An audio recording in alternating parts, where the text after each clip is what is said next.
মৃত্যুবরণ তো একদিন করতে হবে, তাই না?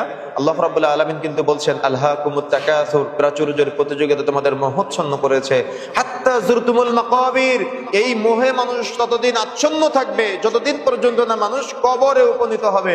তার মানে আমাদের কবরে যেতে হবে না?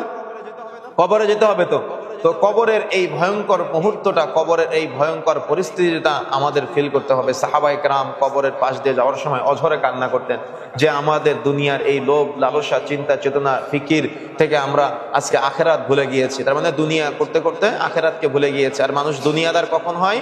যখন সে আল্লাহর ভয় করে না, যখন সে আল্লাহর ভয় থেকে বের হয়ে আসে। সুতরাং দেখবেন যত পাপাচার আমাদের চোখের সামনে আমরা দেখতে পাচ্ছি, এই সব কিছু কেন হচ্ছে? কেন হচ্ছে? আল্লাহর ভয় না থাকার কারণে, আল্লাহ ভীতি না থাকার কারণে যাবতীয় পাপাচার আমাদের সমাজে সংগঠিত হয়। সুতরাং আল্লাহর ভয়টা আমাদের ব্রেনে সব সময় রাখার চেষ্টা করতে হবে। পৃথিবীর কেউ দেখে না আপনি ফজরের সময়, দেখা যাচ্ছে যে অনেক সময় মাদ্রাসার স্টুডেন্টরা এমন করে যে ওযু না করে ফজরের সময় শীতের রাত্রিতে নামাজ পড়তে চলে আসে। আমরা তো পার করে এসেছি এই মুহূর্তটা, মাদ্রাসার মুহূর্তটা পার করেছি, জেনেছি, বুঝেছি।